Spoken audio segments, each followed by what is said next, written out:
Kalau dirinci paling tidak ada 5 macam bentuk syirik atau bentuk kebenaran itu. Yang pertama adalah benar dalam perkataan. Jadi seorang muslim itu berusaha benar dalam berkata, lisannya, pangantikanipun menikot berusaha leres. Boten demen, boten seneng lombok koroh berbohong, kecuali nanti ada catatan pengecualian dalam hal berbohong ini. Maka dia berusaha menyampaikan informasi-informasi yang benar, yang jujur, yang sebenarnya, yang baik. Oleh karena itu, orang yang selalu berkata benar, dia akan disayangi oleh Allah Subhanahu wa taala. Dan tentu akan dihormati, disayangi oleh sesama manusia. Tapi sebaliknya kalau orang itu suka berdusta, waduh, gimana ini? Maka dusta itu berusaha supaya terkurangi, syukur bisa hilang di dalam diri kita. Karena berkata bohong itu termasuk salah satu tanda orang munafik. Ayatul munafiqi salasun. Tanda-tanda orang munafik itu ada 3. Idza haddatsa kadzaba. Ketika berkata dia berdusta. Wa idza wa'ada akhlafa. Apabila dia berjanji dia mangkir atau mengingkari. Wa idza tumina khona. Apabila dia dipercaya dia berkhianat. Nah, ini tanda-tanda orang munafik, kita berusaha untuk menjauhinya. Lalu yang kedua adalah benar di dalam pergaulan. Asidqu al-muamalah. Jadi berusaha dalam seseramungan dalam pergaulan itu tidak mengkhianati kepada teman-temannya, tidak memberikan kepalsuan sekalipun terhadap orang non-muslim atau yang berbeda agama. Orang syirik dalam bermuamalah jauh dari sifat sombong dan riya. Kalaupun melakukan sesuatu, dia dilakukan karena Allah, dan dia meninggalkan sesuatu karena dilarang oleh Allah Subhanahu wa ta'ala. Yang ketiga adalah benar dalam kemauannya. Asidqu al-azam. Jadi kita berusaha untuk memiliki niat yang benar, memiliki kemauan yang benar, cita-cita yang benar, cita-cita yang jujur, dan seterusnya. Maka sebelum memutuskan untuk melakukan sesuatu, seorang muslim harus mempertimbangkan dan menilai terlebih dahulu apakah yang dilakukan ini benar atau tidak, bermanfaat atau tidak. Apabila ini benar dan bermanfaat, dia akan melakukannya tanpa ragu-ragu. Tapi kalau dia melakukannya dengan tidak menengok kepada itu kebenaran atau itu tidak manfaat, maka ini bisa jadi akan terjerumus ke dalam kebatilan. Maka yang ketiga ini berusaha kita untuk benar dalam kemauannya, kerentekeng hati, niat kita, azam kita, qasdu kita.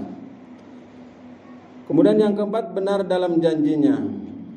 Asidqu al-wa'ad. Jadi kita ini berusaha untuk menepati janji-janji. Maka barang siapa yang berkata kepada anak kecil, mari kemari, saya beri kurma ini, kata Nabi. Kemudian dia tidak memberinya, maka dia telah membohongi anak itu. Sini nak, tak kasih kurma.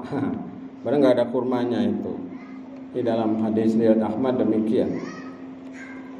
Maka mengingkari janji ini tadi di atas kita sebutkan sebagai salah satu tanda-tanda orang munafik. Dan Allah Subhanahu wa taala menyukai kepada orang-orang yang menepati janjinya. Orang-orang yang menepati apa yang ia sudah ucapkan. Maka yang keempat ini dia benar di dalam janjinya. Kemudian yang kelima adalah benar dalam kenyataannya. Jadi dalam realitasnya itu benar. Dalam realitasnya itu mencerminkan kejujuran. Asidqu al-hal. Seorang muslim akan menampilkan diri sebagai keadaan yang sebenarnya. Dia tidak bisa menipu kenyataan, tidak bisa memakai baju kepalsuan, tidak mencari nama, tidak mengada-ada dan seterusnya. Maka orang yang merasa kenyang dengan apa yang tidak diterimanya sama seperti orang memakai dua pakaian palsu. Artinya orang yang berhias dengan bukan miliknya supaya kelihatan sama seperti orang lain, maka dia memiliki dua kepribadian itu. Maka ini tidak mencerminkan benar di dalam kenyataannya. Maka jemaah sekalian yang dirahmati Allah, inilah 5 kebenaran yang hendaknya kita berusaha untuk melaksanakan dan sebagai pedoman bagi kita. Dan kita menjauhi dari bentuk-bentuk kebohongan, kedustaan. Antara lain adalah yang pertama, berkhianat. Jadi mengkhianati terhadap janji kita, mengkhianati terhadap apa yang kita ucapkan, bahkan mengkhianati terhadap sumpahnya sendiri. Nah, ini termasuk jejak-jejak sifat bohong yang dimiliki oleh seseorang. Maka Allah dalam surat Al-Anfal ayat 27 menyampaikan, hai orang yang beriman, janganlah kamu mengkhianati Allah dan Rasul-Nya, dan juga janganlah kamu mengkhianati amanat-amanat yang dipercayakan kepadamu, sedang kamu mengetahuinya. Jamaah sekalian yang dirahmati Allah.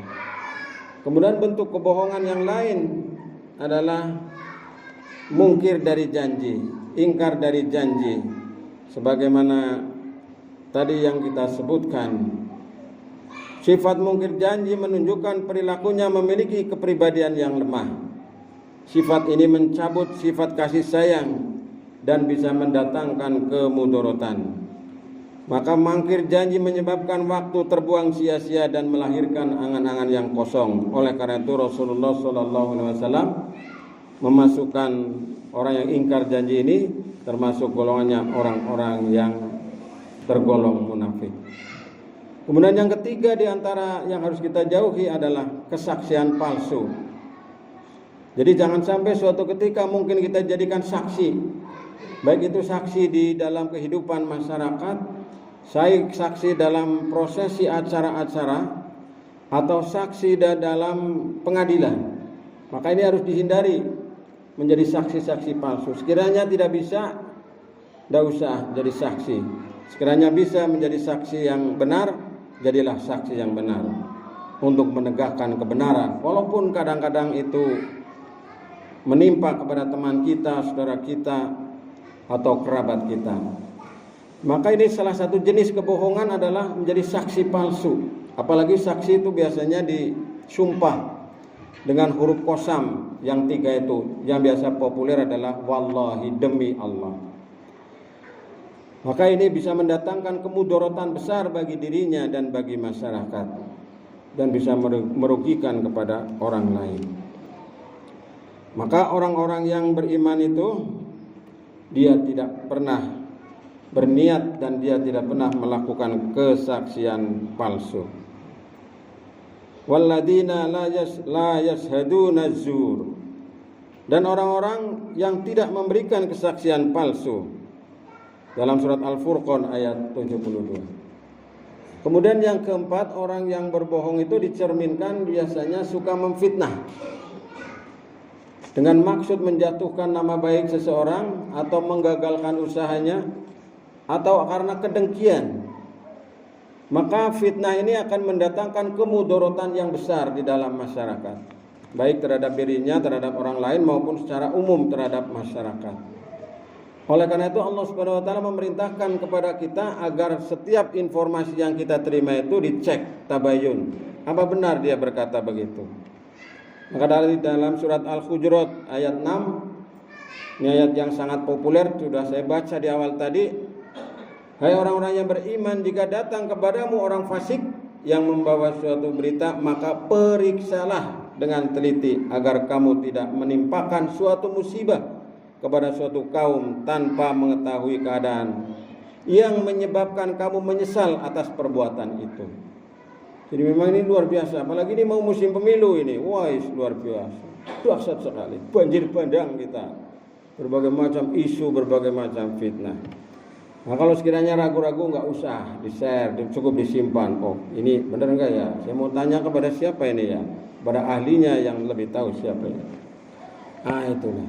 Jadi kita berusaha menjadi orang-orang yang bisa memilah dan memilih mana yang benar, mana yang tidak, dan kita menjauhkan diri dari yang keempat ini adalah fitnah.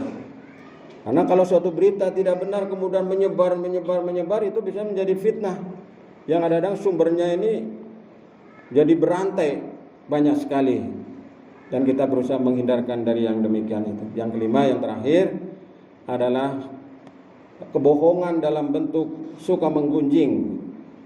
Yang ini merupakan salah satu sifat jelek yang harus dihindari. Ini biasanya dialami oleh orang-orang yang mengalami jiwa yang kurang sehat, hatinya sakit. Tidak ada yang menjadi keinginannya kecuali melihat orang lain itu bermusuhan, bertengkar, atau menjelek-jelekan orang lain. Maka Allah memberikan perumpamaan ke orang yang menggunjing ini seperti orang yang memakan bangkai saudaranya sendiri yang telah mati. Mengerikan sekali sebenarnya. Dan janganlah sebagian kamu menggunjingkan sebagian yang lain. Sukakah salah satu di antara kamu memakan daging saudaranya yang sudah mati? Maka tentulah kamu merasa jijik kepadanya. Maka sebaik-baik senjata melawan gunjing adalah tidak mendengarkannya, tidak mengikutinya, atau meninggalkannya. Majelis-majelis menggunjing, majelis-majelis ghibah itu lebih baik kita menghindari kalau bisa, atau mungkin meninggalkan, atau minimal kita tidak menanggapi atau tidak mendengarkannya. Berganti tema dengan tema-tema yang lebih baik. Inilah jemaah sekalian yang dirahmati Allah.